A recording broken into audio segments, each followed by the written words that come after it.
Footage ન્યૂઝમાં આપનું સ્વાગત છે। છેતરપિંડી કરતી ગેંગના 5 આરોપીઓને પકડી પાડી કાયદેસરની કાર્યવાહી કરતી અમદાવાદ શહેર ક્રાઇમ બ્રાન્ચ। મળતી માહિતી અનુસાર ફરિયાદીને TRAI મુંબઈ સાયબર ક્રાઇમ તથા CBIના ઓફિસરના નામથી કોલ કરી ફરિયાદીનો મોબાઈલ ગેરકાયદેસરની પ્રવૃત્તિમાં સંકળાયેલો છે, જે બાબતે મુંબઈ ભાઈખલ્લા પોલીસ સ્ટેશનમાં ફરિયાદ નોંધાયેલ છે। એ રીતે જણાવી ફરિયાદીને RBIમાં વેરિફિકેશન કરવાના બહાને ₹79,34,639ની છેતરપિંડી કરતી ગેંગના 5 આરોપીઓને પકડી પાડી કાયદેસરની કાર્યવાહી કરતી અમદાવાદ શહેર સાયબર ક્રાઇમ બ્રાન્ચ। ફરિયાદીનો મોબાઈલ નંબર પ્રતિબંધિત એડવર્ટાઇઝિંગ જેવી ગેરકાયદેસરની પ્રવૃત્તિઓમાં સંકળાયેલો છે, જે બાબતે મુંબઈ ભાઈખલ્લા પોલીસ સ્ટેશનમાં ફરિયાદ નોંધાયેલી છે તથા ફરિયાદીના આધાર કાર્ડ પરથી ખોલવામાં આવેલ એકાઉન્ટમાં ગેરકાયદેસરના ટ્રાન્ઝેક્શનો થાય છે। ફરિયાદી વિરુદ્ધ અરેસ્ટ વોરંટ નીકળેલ છે। એ રીતે TRAI મુંબઈ સાયબર ક્રાઇમ તથા CBIના ઓફિસરના નામે ડરાવી ધમકાવી ફરિયાદીના બેંક એકાઉન્ટની માહિતી મેળવી લઈ ફરિયાદી તથા તેમના પત્ની પર ઇન્વેસ્ટિગેશનના બહાને વોટ્સએપ કોલથી સતત તેમની ગતિવિધિ પર નજર રાખી ઇન્વેસ્ટિગેશનમાં મદદરૂપ થવા માટે તથા RBIમાં વેરિફિકેશન કરવા માટે ફરિયાદીના બેંક એકાઉન્ટમાં જમા નાણાં ટ્રાન્સફર કરવા જણાવી વેરિફિકેશન બાદ આ નાણાં પરત આપવાનો વિશ્વાસ ભરોસો આપી ફરિયાદી સાથે કુલ ₹79,34,639ની છેતરપિંડી કરવામાં આવેલ।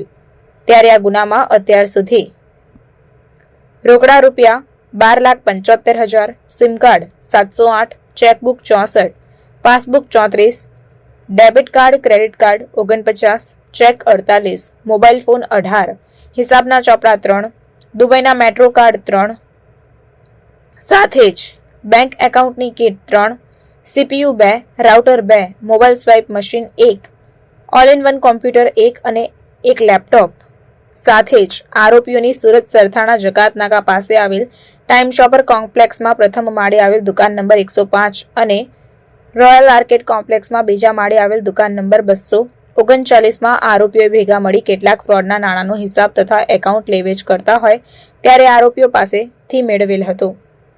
સાથે બેંક એકાઉન્ટને દુબઈ ખાતે રહેતા અન્ય સહ આરોપી રોકીભાઈ નામના અજાણ્યા ઇસમને મોકલી આપતા હતા, જે તમામ આરોપીઓ એકબીજાની મદદગારીથી બેંક એકાઉન્ટની આપ લે કરતા હતા અને એકાઉન્ટ આપ્યાના કમિશન પેટે એક ડેબિટ કાર્ડની માહિતી દીઠ ₹25,000 કમિશન અલગ અલગ વ્યક્તિઓ મારફતે દુબઈ ખાતે રહેતા રોકી મોકલી આપતો હતો, જેમાં એકાઉન્ટ હોલ્ડરને ₹17,000 મળતા હતા અને એકાઉન્ટ પ્રોવાઈડ કરનાર 3,000 મળતા અને આરોપી રવિ સન ઓફ અશોકભાઈ સવાણી અને સુમિત સન ઓફ અશોકભાઈ મોરડિયા રોકીને એકાઉન્ટની વિગત આપી ₹5,000 ડેબિટ કાર્ડ દીઠ મેળવતા હતા। આમ દેશ બહાર એકાઉન્ટમાં નાણાંની હેરફેર એક એકાઉન્ટમાંથી બીજા એકાઉન્ટમાં ઓનલાઈન ઇન્ટરનેટના માધ્યમથી કરવામાં આવતી હોવાનું જણાઈ આવ્યું તથા સદર ગુનામાં અગાઉ 5 આરોપીઓને પકડી અટકાયત કરી કોર્ટ કસ્ટડીમાં મોકલી આપવામાં આવ્યા છે। સાથે જ આ મામલે આરોપીઓનું વિદેશી સહ આરોપીઓ સાથેનું કનેક્શન તપાસ દરમિયાન જણાઈ આવેલ છે, જેની તપાસ હાલમાં જારી છે। આપણે સાયબર ક્રાઇમ પોલીસ સ્ટેશનમાં એક ફરિયાદ નોંધી હતી, જેમાં એક સિનિયર સિટીઝન છે, એમના બેંક અકાઉન્ટથી સાયબર ફ્રોડ થયું હતું, જેમાં 79 લાખ રૂપિયા ગયા હતા। જે ફરિયાદ છે એનું મોડસ ઓપરેન્ડી એક ડિજિટલ અરેસ્ટના ફોર્મેટમાં છે। જે ફરિયાદી છે એમને મુંબઈ પોલીસ ભાઈકાલા પોલીસ સ્ટેશનથી ફરિયાદ એમના વિરુદ્ધ ફરિયાદ થઈ એવી બીક આપવામાં આવી હતી અને પોતે CBI અને મુંબઈ પોલીસના અધિકારી તરીકે એમને વોટ્સએપ કોલના માધ્યમથી ફોન કરીને એવું જણાવ્યું હતું કે એમના નંબર ટ્રાયનામાં ગેરકાયદેસર પ્રવૃત્તિમાં આવ્યું છે અને ફેક ગેરકાયદેસર એડવર્ટાઇઝિંગમાં એમના નંબર આવ્યો છે, જેથી એમને અરેસ્ટ કરવામાં આવ્યું છે। એમનું અરેસ્ટ વોરંટ કાઢવામાં આવ્યું છે અને એના અનુસંધાને એમને તરફથી 79 લાખ લેવામાં આવ્યા હતા। તો એમના આ ફરિયાદ મુજબ આપણે સાયબર ક્રાઇમ પોલીસ સ્ટેશનમાં એક ફરિયાદ લીધી છે। એ ફરિયાદના અનુસંધાને જે તપાસ કરી છે એમાં જે અકાઉન્ટ છે મૂળ આ 79 લાખ જે છે એ 5 અકાઉન્ટમાં ગયા હતા, એમાંથી એક અકાઉન્ટ આપણને મળ્યું છે, જેમાં અકાઉન્ટ આપનાર સુરતના 4 વ્યક્તિ છે। આમાં એક આખું રેકેટ છે જે અમને જાણવા મળ્યું છે। જે અકાઉન્ટ છે એ PNB બેંકનું છે, લીંબડી ખાતેનું, અને એ અકાઉન્ટ આપનાર જે છે એ આવી રીતે ફેક મ્યુલ અકાઉન્ટ આપી સુરતના વ્યક્તિઓને આપતા હતા। સુરતમાં મેઇન રવિ સવાણી, સુમિત મોરડિયા, પ્રકાશ ગજેરા અને પિયુષ માલવડિયા તથા કલ્પેશ રાજુસરા આ 5 જણની ટોળકી છે જે સુરતના સરથાણા પોલીસ સ્ટેશન વિસ્તારની અંદર 2 ટાઈમ્સ શોપર કોમ્પ્લેક્સ તથા રોયલ આર્કેડ કોમ્પ્લેક્સમાં એમની ઓફિસ હતી અને ત્યાં આ કામ કરતા હતા. મૂળ એમનું જે કામ છે એ આ બેંક અકાઉન્ટને લઈને આ બેંક અકાઉન્ટના એટીએમ કાર્ડ તથા અકાઉન્ટની તમામ ડિટેલ્સ દુબઈ મોકલવાનું હતું અને દુબઈથી આ અકાઉન્ટમાંથી એટીએમ વિડ્રોલ થતા હતા.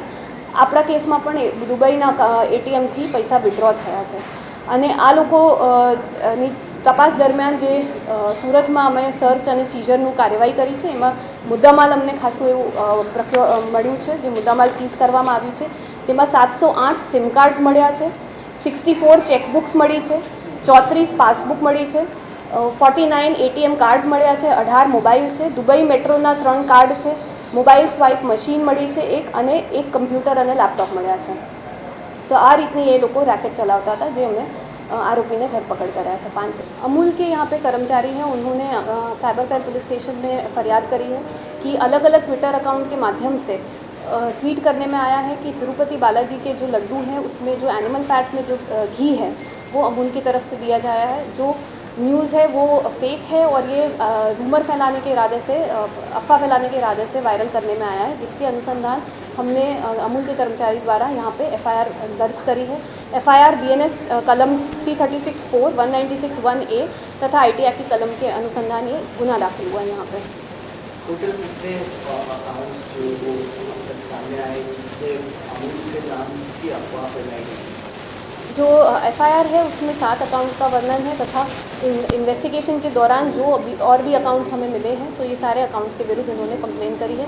इसमें हम सोशल मीडिया एनालिसिस और टेक्निकल एनालिसिस करने वाले हैं, मेटा और ट्विटर से इनकी माहिती पे मांगने वाले हैं और उसके अनुसंधान हम आगे की कार्रवाई करने वाले हैं. ये आईडी की विगत आपको शेयर कर दी जाएगी. પંચનામા દરમિયાન ચાલુ પંચનામું હતું જે વિડીયો રેકોર્ડિંગથી કરવામાં આવતું હતું એ વખતે ત્યાંના લોકલ 1 કે 2 જણ આવ્યા હતા અને પંચનામામાં વિરોધ કરતા હતા અને સરકારી કામમાં અડચણરૂપ કરતા હતા, જેના અનુસંધાને જે અમારા ઇન્સ્પેક્ટર છે એમને ત્યાંના પોલીસ સ્ટેશનમાં ફરિયાદ પણ નોંધી છે કે સરકારી કામમાં બાધા મૂકવા માટેની ફરિયાદ ત્યાં નોંધાઈ છે. આ આરોપીનો ગુનાહિત ઇતિહાસ નથી પણ આરોપી મૂળ દુબઈ 2 ટાઈમ જઈ ચૂક્યો છે. દુબઈમાં એક વ્યક્તિ છે જેની સાથે રોકી નામનો એક વ્યક્તિ છે જેની સાથે મળેલો છે.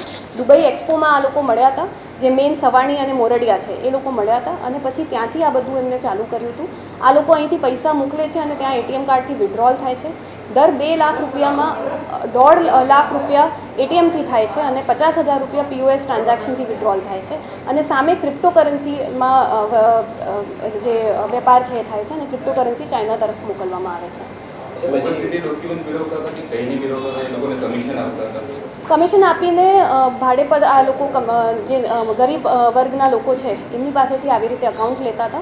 એમાં ઘણા બધા અકાઉન્ટ આપણે લીંબડી તાલુકાના પણ મળ્યા છે જેમાં આગળ અમે તપાસ કરી રહ્યા છીએ. આમાં આગળ પણ અમારી તપાસ ચાલુ છે અને બીજા પણ આવી રીતે જે અકાઉન્ટ આપે છે એમાં આગળ આપણી તપાસ કરી રહ્યા છીએ.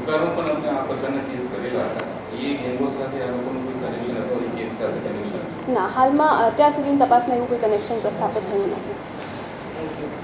खबरों के लिए चैनल को सब्सक्राइब कीजिए. खबरों का नोटिफिकेशन पाने के लिए बेल आइकॉन को जरूर दबाएं.